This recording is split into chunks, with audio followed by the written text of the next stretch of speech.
Makers ആഴങ്ങളിൽ മനസ്സ് പറയുകയാണ് ഇന്ന്. നമുക്കെല്ലാവർക്കും പരിചിതരായിട്ടുള്ള രണ്ട് അതിഥികളാണ് ഇന്ന് നമ്മളോടൊപ്പം ഉള്ളത്. പരിചയപ്പെടുത്താൻ തുടങ്ങിയാൽ ആദ്യത്തെ ഒരു 5-10 മിനിറ്റ് അവരെ ഇൻട്രൊഡ്യൂസ് ചെയ്യേണ്ടി വരും. കാരണം പ്രത്യേകിച്ചും അദ്ദേഹത്തെ നമ്മുടെ മുന്നിലുള്ളത് ക്രിസ് വേണുഗോപാൽ, അയിലൂർ വേണുഗോപാൽ കൃഷ്ണൻ, ദിവ്യ ശ്രീധർ. കുറച്ചും കൂടി ഇപ്പൊ മാറ്റി പറയുകയാണെങ്കിൽ ദിവ്യ കൃഷ്ണൻ എന്ന് പറയട്ടെ. ഇല്ല, അതിലൊരു കാര്യമുണ്ട്. കല്യാണം കഴിയുന്നതിന് മുന്നേ ആണെങ്കിലും ഇപ്പോഴാണെങ്കിലും ഇനി എത്ര കാലം കഴിഞ്ഞിട്ടാണെങ്കിലും ദിവ്യ ശ്രീധർ ആയിരിക്കണം. ആ ഇൻഡിവിജ്വാലിറ്റി കളയേണ്ട കാര്യമൊന്നുമില്ല. കാരണം ഞാൻ ജീവിതത്തിൽ വന്നതുകൊണ്ട് പേരും ജീവിതവും എല്ലാം മാറ്റിവെക്കേണ്ട ഒരു കാര്യമൊന്നുമില്ല. She has to be herself. നല്ല ആറ്റിറ്റ്യൂഡാണ്. എന്റെ പേരിൽ ഞാൻ ഒരിക്കലും കല്യാണം കഴിഞ്ഞ ശേഷം ഞാൻ പേരിന്റെ സർനെയിം ഒന്നും മാറ്റുകയൊന്നും ഉണ്ടായിട്ടില്ല. എല്ലാരും ചോദിക്കും, ഞാൻ പറയും എന്റെ സർനെയിം അപ്പോഴും മേനനായിരുന്നു, പിന്നെയും അങ്ങനെ ആയിപ്പോയി, അല്ലാതെ ഞാനായിട്ട് മാറ്റില്ല എന്ന് പറഞ്ഞു. കറക്റ്റ് ഒരു ഇത്രയും ഫെമിനിസ്റ്റ് ആയിട്ടുള്ള ഒരു ഭർത്താവാണെന്നുള്ള കാര്യം ആദ്യം തന്നെ ഞാൻ പറയട്ടെ കേട്ടോ. ഞാൻ ചോദിച്ചു, ഞാൻ ചുമ്മാ എഴുതുമ്പോ കൂടി എന്റെ അടുത്ത് പറയുന്നത് അവിടെ അച്ഛന്റെ പേരിട്ടാ മതി. അതൊരു അത് ആ ചോദിച്ചു എന്നുള്ളത് ദിവ്യയുടെ മനസ്സിലെ നന്മയും സന്തോഷവും. അങ്ങനെ ഒരു ഉത്തരം ക്രിസ് പറഞ്ഞു എന്നുള്ളത് ക്രിസിന്റെ മനസ്സിന്റെ വലിപ്പം. ഫെമിനിസം ഒരു മെയിൽ ഷോവനിസം അങ്ങനെയുള്ള ഇതിലെ കാറ്റഗറിയിൽ മാറ്റുന്നതിന് പകരം ഇൻഡിവിജ്വാലിറ്റി എന്നുള്ള ഒരു കാര്യം. അതായത് ഇത്രയും കാലം ഇൻഡസ്ട്രി അറിഞ്ഞിരുന്ന ദിവ്യ ശ്രീധർ സഡൻ ആയിട്ട് ഒരു ദിവസം ദിവ്യ ക്രിസ് ആവേണ്ട കാര്യം ആവശ്യമില്ല. ദിവ്യ ശ്രീധറായിട്ട് തന്നെ നിങ്ങൾ പ്രേക്ഷകർ അറിയേണ്ട കുറെ കാര്യങ്ങളുണ്ട്. നമ്മൾ വെറുതെ ഒരു രസത്തിനോ അല്ലെങ്കിൽ മറ്റുള്ളവരുടെ ജീവിതത്തിലേക്ക് എത്തി നോക്കുന്ന സ്വഭാവക്കാരായിട്ടുള്ളവര് ഉണ്ടാവാം, ഈ സോഷ്യൽ മീഡിയയിൽ ഉണ്ടാവും. അവര് ആ വാക്കുകൾ ഉപയോഗിക്കുമ്പോൾ, പല വാക്കുകളും ഉപയോഗിക്കുമ്പോൾ അതെങ്ങനെയാണ് അവരെ നോവിക്കുന്നത് അല്ലെങ്കിൽ എങ്ങനെയാണ് അവരത് എടുക്കുന്നത് എന്നുള്ളത് വളരെ വലിയൊരു കാര്യമാണ്. ശരിയല്ലേ ക്രിസ്? ഇതില് നമ്മൾ പൊതുവെ വീട്ടിലൊക്കെ സംസാരം ഉണ്ടാവുമ്പോൾ ആരെങ്കിലൊക്കെ പറയും, അവൻ പണക്കാരനായത് എങ്ങനെയാണെന്നറിയാം, അവൻ റോഡിൽ നിൽക്കുമ്പോൾ വഴിയിൽ നിന്ന് ഒരു പെട്ടി കിട്ടി, ആ പെട്ടിക്കകത്ത് മുഴുവനും ഗോൾഡ് ബിസ്ക്കറ്റ് ആയിരുന്നു, അവൻ ഓവർനൈറ്റ് അവൻ പണക്കാരൻ.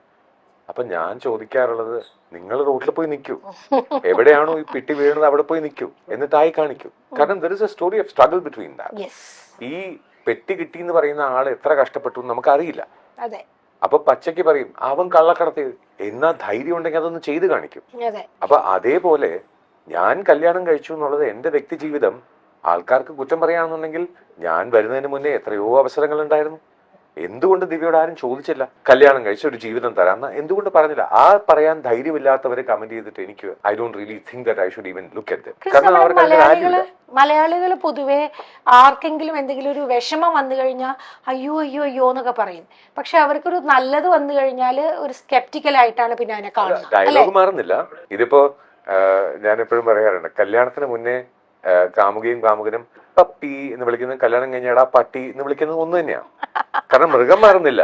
അതേപോലെ വിഷമം വന്നു കഴിഞ്ഞാൽ അയ്യോ അയ്യോ എന്ന് പറയുന്നത് നന്നായി കഴിഞ്ഞാൽ അയ്യോ അയ്യോ എന്ന് പറഞ്ഞ അതേ വേർഡ് തന്നെ ആർക്കും സഹിക്കാൻ പറ്റില്ല. അതെ, ക്രിസ്റ്റിനെ കുറിച്ച് പറയുമ്പോൾ ഒരുപക്ഷെ പല ഇന്റർവ്യൂവിൽ ഇതൊന്നും പറഞ്ഞിട്ടുണ്ടാവില്ല. എനിക്ക് ക്രിസ്റ്റിനെ പേഴ്സണലായിട്ട് കഴിഞ്ഞ ഒരു 20-ലേറെ വർഷക്കാലമായിട്ട് മോർ ദാൻ 25 years എന്ന് വേണമെങ്കിൽ അറിയാം. ക്രിസ് എന്താ പറയാ, അന്ന് ലോ കഴിഞ്ഞിട്ടാണ് റേഡിയോക്ക് പോകുന്നതിന് മുന്നെയാണ് ദുബായിലേക്ക് റേഡിയോയിലേക്ക് പോകുന്നതിന് മുമ്പുള്ള ക്രിസ്. എഞ്ചിനീയറിംഗും ഒരു PGDPM മാത്രം കഴിഞ്ഞ സമയത്തുള്ള ക്രിസിനെയാണ് എന്റെ ഓർമ്മ.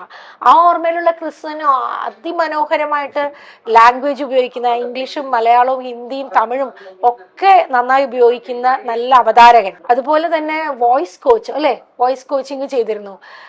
അതിനുശേഷം ഹിപ്നോതെറാപ്പി പഠിച്ചില്ലേ അല്ലേ? എന്റെ ഓർമ്മ ശരിയാണെങ്കിൽ ഹിപ്നോതെറാപ്പിസ്റ്റ് ആയി.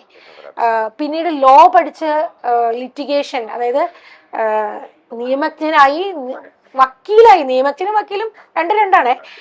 വക്കീൽ പ്രൊഫഷനും ചെയ്തു. ഇങ്ങനെ പല മേഖലകളില് ക്രിസ് എൻഗേജ്ഡ് ആയിരുന്നു. ദിവ്യക്ക് അറിയാമായിരിക്കും ഇതൊക്കെ, പക്ഷെ പ്രേക്ഷകർക്ക് പലർക്കും ഇത് അറിയില്ലായിരിക്കാം. ക്രിസിനെ പെട്ടെന്ന് ഇപ്പൊ എല്ലാവരും കാണുമ്പോൾ ഇന്ന സീരിയലിൽ അഭിനയിക്കുന്നയാൾ, ഇന്ന കാര്യത്തിൽ മോഡൽ ചെയ്ത ആള് എന്ന് മാത്രമായിരിക്കും പറയാം. പക്ഷെ ക്രിസ് എന്ന് പറയുന്ന വ്യക്തിയുടെ കൂടെ എഴുതി ചേർക്കാനായിട്ടുള്ള ഡിഗ്രികളുടെയും അതുപോലെ തന്നെ ടാലന്റുകളുടെയും സ്കില്ലുകളുടെയും ഒരു നീണ്ട നിരയുണ്ടെന്നുള്ളത് പലർക്കും അറിയില്ല. ഒരു ഡിഫറൻസും കൂടെ ആഡ് ചെയ്യാം. ഡിഫറൻസോ? കാരണം ആർക്ക് വേണമെങ്കിലും ഒരു ഡിഗ്രിയോ സർട്ടിഫിക്കേഷനോ ഡിപ്ലോമയോ എല്ലാം എഴുതിയെടുക്കാം. അതൊന്നും വലിയ കാര്യമല്ല. അതും എസ്പെഷ്യലി ഈ കാലത്ത് AI ചോദ്യങ്ങൾ ചോദിച്ചു കഴിഞ്ഞാൽ വരാൻ പോകുന്ന ക്വസ്റ്റ്യൻ പേപ്പറിലെ ക്വസ്റ്റ്യൻസും ആൻസേഴ്സും കിട്ടാവുന്ന ഒരു കാലമാണ്. അതുകൊണ്ട് പഠിക്കുന്നതോ അത് പ്രയോഗിക്കുന്നതോ അതെല്ലാം ഒരു വ്യക്തിയുടെ ആഗ്രഹം. എനിക്ക് ഇപ്പോൾ പറയാനുള്ളതെന്ന് പറഞ്ഞാൽ, ഇപ്പൊ 1 വർഷം കഴിഞ്ഞു, ഇപ്പോൾ പറയാനുള്ളതെന്ന് പറഞ്ഞാൽ എന്റെ മക്കൾ മുത്തും ദേവയും അവര് ഞാൻ നല്ല അച്ഛനാണെന്ന് എപ്പോ പറയുന്നു അതാണ് എന്റെ ഏറ്റവും വലിയ ഡിഗ്രി. കുഞ്ഞുമോക്ക് ഞാൻ എപ്പോഴാണോ നല്ലൊരു ഹസ്ബൻഡ് ആവുന്നത്, കുഞ്ഞുമോൾ ഇടയ്ക്കിടയ്ക്ക് പറയും എനിക്ക് സംസാരിക്കാൻ എനിക്ക് പേടി തോന്നുന്നു. ആ പേടി എന്ന് മാറുന്നു അന്ന് ഞാൻ നല്ലവനായി. അപ്പൊ അത് ശരിക്കും പറഞ്ഞു കഴിഞ്ഞാൽ ഒരു ഡിഗ്രിക്ക് പഠിച്ചാലും നമുക്ക് കിട്ടില്ല. ഏത് യൂണിവേഴ്സിറ്റിയിലാണ് അങ്ങനെ ഒരു കോഴ്സ് ഉള്ളതെന്ന് വെച്ച് കഴിഞ്ഞാൽ ഞാൻ അവിടെ ജോയിൻ ചെയ്യാൻ റെഡിയാണ്. ക്രിസ് പറഞ്ഞതെല്ലാം ശരിയാണ്. പക്ഷെ ക്രിസിന്റെ പൊൻതൂവലുകളാണ് ഇതൊക്കെ.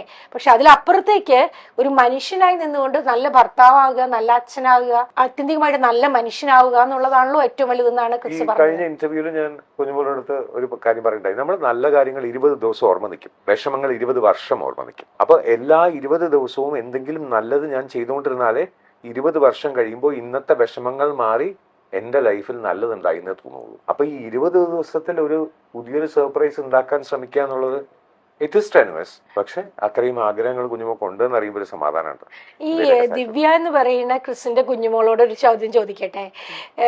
ദിവ്യ ഒരു എന്താ പറയാ, ഞാൻ അറിഞ്ഞിടത്തോളം ദിവ്യ വളരെ ഇന്നസെന്റ് ആയിട്ടുള്ള എന്താ പറയാ, ജീവിക്കാൻ വേണ്ടിയിട്ട് തിരുവനന്തപുരത്തെത്തി, കണ്ണൂരുകാരിയാണ്, തിരുവനന്തപുരത്തെത്തി 2 കുഞ്ഞുങ്ങളെയും വളർത്തി ഉത്തരവാദിത്തമുള്ള ഒരു അമ്മയായിട്ട് വളരെയധികം സ്ട്രഗിൾ ചെയ്തിട്ട് ജീവിച്ച ഒരാളാണ്. പക്ഷെ വളരെ ഇന്നസെന്റാണ്. അപ്പൊ ഞാൻ ചിലപ്പോൾ ആലോചിക്കാറുണ്ട്, സെറ്റിലൊക്കെ ഇരിക്കുന്ന സമയത്ത്, ഞാനൊരു കാര്യം പറയട്ടോ, സെറ്റിലൊക്കെ ഇരിക്കുന്ന സമയത്ത് ദിവ്യ സംസാരിക്കുമ്പോൾ തന്നെ ദിവ്യ എല്ലാവരോടും ആ ഒരു റെസ്പെക്റ്റിലാണ്. എവിടെയോ ദിവ്യക്ക് ഉള്ളിലൊരു തോന്നലുണ്ടായി, അയ്യോ എനിക്ക് ഇവരുടെ അത്രയും ഉള്ള ഒരു ഇന്റലിജൻസ് ഇല്ലേ, അല്ലെങ്കിൽ ഇവരെ പോലെ ഇല്ലേ ദിവ്യ, സത്യമല്ലേ ഞാൻ പറയണേ, അങ്ങനെ ഒരു തോന്നല് കുട്ടിക്ക് ഉണ്ടായിരുന്നു. അപ്പോൾ അത് എല്ലാം കഴിഞ്ഞ് ഞാൻ 50 എപ്പിസോഡ് കഴിഞ്ഞ സീരിയലിൽ ഞാൻ നിർത്തിയിട്ട് ഇങ്ങോട്ട് പോന്നു. പിന്നെ ദിവ്യ കല്യാണം കഴിക്കുന്നത് കാണുന്ന നമ്മളെല്ലാവരും ഒരുപാട് റെസ്പെക്ട് ചെയ്യുകയും ഇഷ്ടപ്പെടുകയും അത്ഭുതത്തോടെ നോക്കി കാണുന്ന ചെയ്യുന്ന ഒരു പേഴ്സണാലിറ്റിയാണ്. അപ്പൊ ഈ ഒരു വ്യക്തിയെ പരിചയപ്പെട്ട കഥ എനിക്ക് ചോദിക്കാനുണ്ട്. അതിനു മുമ്പ് ഈ വിവാഹത്തിലേക്ക് എത്തുമ്പോൾ തീരുമാനം എടുത്തല്ലോ, ഇത്രയും ഇന്റലിജന്റും ഔട്ട് ഗോയിങ്ങും കാര്യങ്ങളൊക്കെ അറിയുന്ന ഒരാളെ കല്യാണം കഴിക്കുമ്പോൾ അയ്യോ ഞാൻ ഇയാൾക്ക് എങ്ങനെയായിരിക്കും ചേരുക എന്നൊരു കൺഫ്യൂഷൻ ഉണ്ടായിരുന്നു ദിവ്യക്ക്. അതൊന്ന് പറയോ?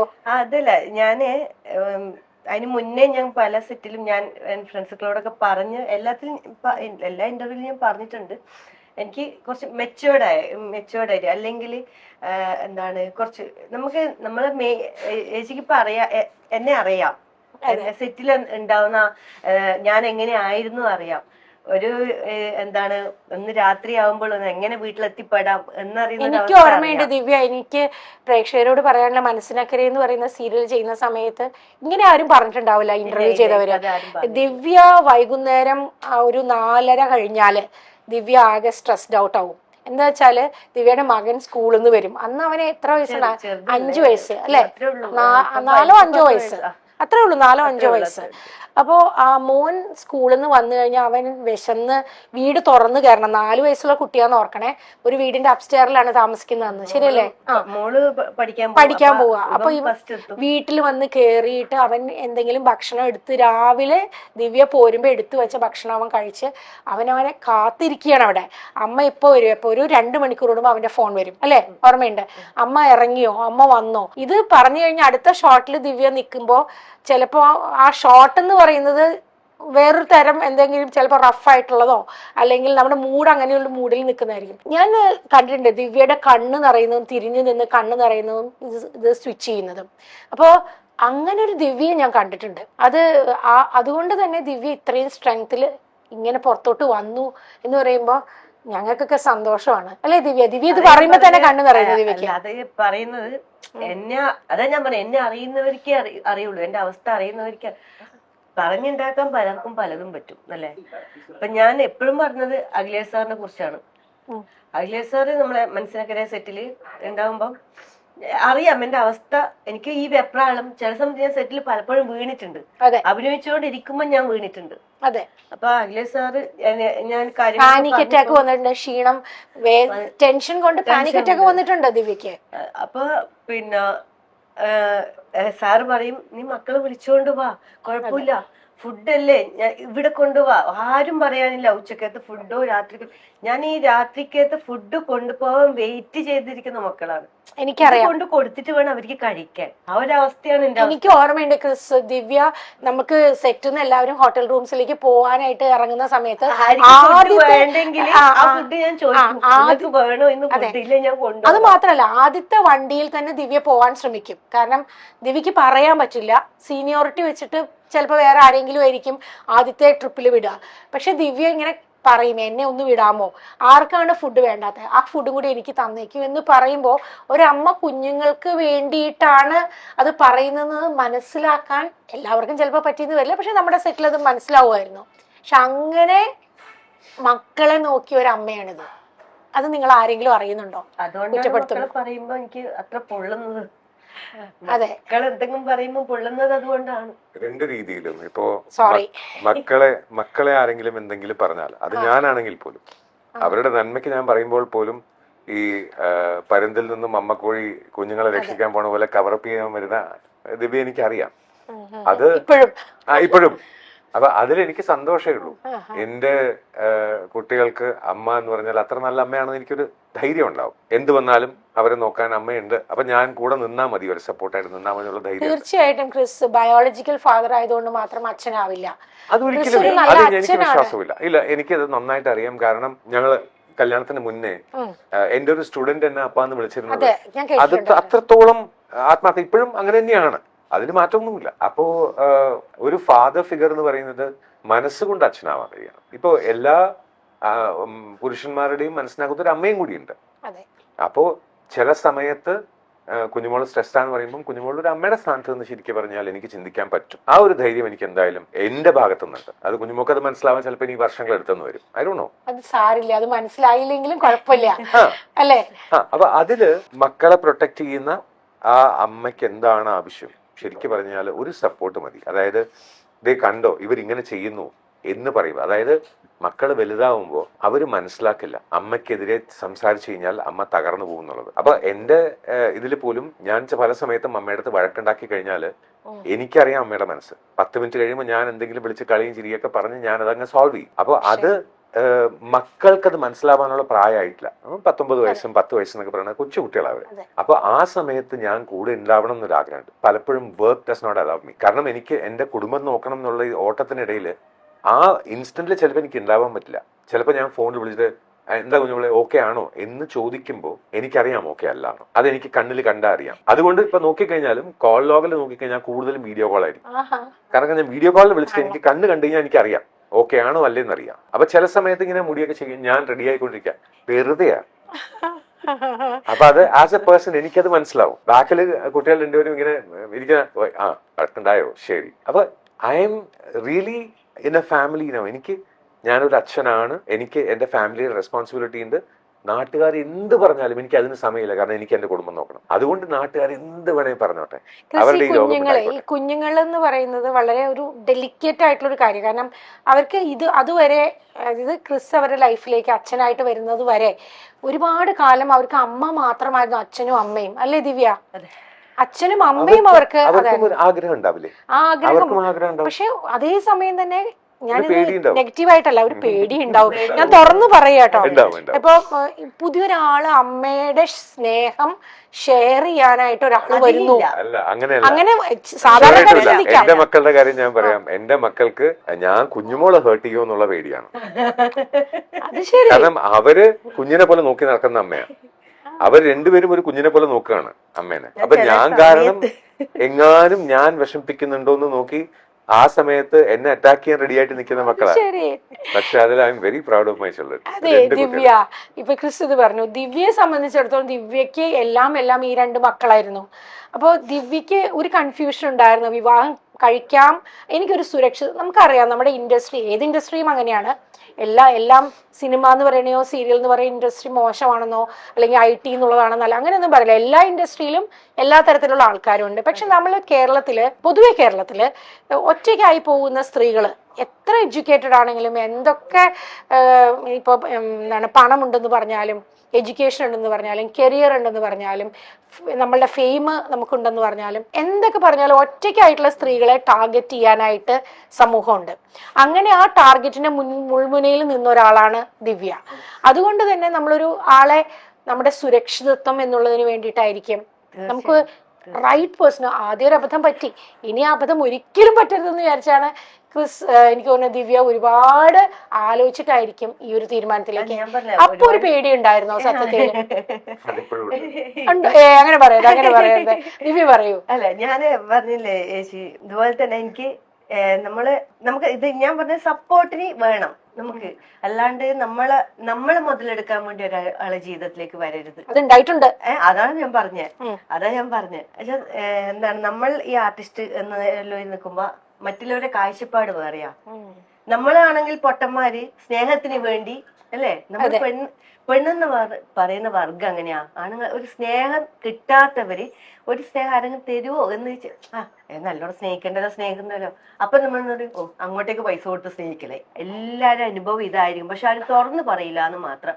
അവൻ നല്ലോണം സ്നേഹിക്കണ്ടല്ലോ എന്നെ, ആടാ ഒരു 5000 ഉണ്ടാ, അയ്യോ എനിക്ക് ഇങ്ങനെ ബുദ്ധിമുട്ടാണ്, എന്താ ചെയ്യാ, കടം അവിടെ അതിയാന്ന് കടമുണ്ടാ. അപ്പൊ നമ്മളെന്താ പറയാ, അത് നോക്കൂ, നമ്മള് കടം വാങ്ങി അങ്ങോട്ട് കൊടുക്കുക, സ്നേഹമല്ലേ കിട്ടുന്നത്. അവസ്ഥ. നമ്മള് ശരിക്കും പറഞ്ഞ പൊട്ടന്മാരായി, പെണ്ണുങ്ങളെന്ന് പറഞ്ഞ പൊട്ടന്മാരാ. അപ്പൊ ആയിക്കോട്ടെ, പൊതുവെ സത്യമാണ്, ഒരു വലിയ സ്റ്റേറ്റ്മെന്റ് ആട്ടോ. അതിന് വളരെ സിമ്പിൾ ആയിട്ട് പറഞ്ഞതാണ് ദിവ്യ. നമ്മളൊക്കെ പറയുന്ന വലിയ സ്റ്റേറ്റ്മെന്റ് ഒന്നും അല്ല, സത്യസന്ധമായിട്ടുള്ളത് പറഞ്ഞു. ഒരു കാര്യം കൂടെ പറയാം, ഒരു ഹ്യൂമൻ അത്രയേ ഉള്ളൂ. അത് പെണ്ണാവണം എന്നില്ല. ആണുങ്ങളുടെ കാര്യത്തിൽ കുഞ്ഞുങ്ങൾ എന്തൊക്കെയാണോ ലൈഫിൽ അനുഭവിച്ചിട്ടുള്ളത്, അതിന്റെ ഒരു ഓപ്പോസിറ്റ് സൈഡില് what a man can undergo, അത് ഞാൻ പോയിട്ടുണ്ട്. അത് എന്റെ അമ്മയോട് ചോദിച്ചാൽ അറിയാം. ഞാൻ വാട്ട് ഐ വെന്റ് ത്രൂ എന്നുള്ളത് എന്റെ അമ്മയ്ക്ക് അറിയാം. കുറെയൊക്കെ അമ്മ പോലും കേട്ടിട്ടില്ല, അമ്മയ്ക്ക് പോലും കേൾക്കാൻ പറ്റാതെ, അതായത് അത്രത്തോളം സ്ട്രെയിൻ അമ്മയ്ക്ക് എടുക്കാൻ പറ്റില്ല എന്ന് പറഞ്ഞിട്ട് പലപ്പോഴും ഫോൺ കട്ട് ചെയ്തിട്ടുണ്ട്. അപ്പോ അമ്മയ്ക്ക് അറിയാം ഇതിൽ കൂടുതലുണ്ട്, പക്ഷെ അത് എന്താണെന്ന് ചോദിക്കാനുള്ള ധൈര്യം ഇല്ല എന്നുള്ളത്. അത് ക്രിസ് പറയാനും ആഗ്രഹിക്കുന്നില്ല പുറത്തേക്ക്. എന്തിന്? അതെ, പറഞ്ഞ വെറുതെ എന്തിന്? ആൾക്കാർക്ക് കാണുമ്പോ ഇവൻ ജാടയാണ്, ഇവൻ താടിയാണ്, ഇവൻ അങ്ങനെയാണ് ഇങ്ങനെയാണ് പറയണ, വെറും ഈ കോമാളിയാണെന്ന് പറയുന്നത് പറഞ്ഞോട്ടെ.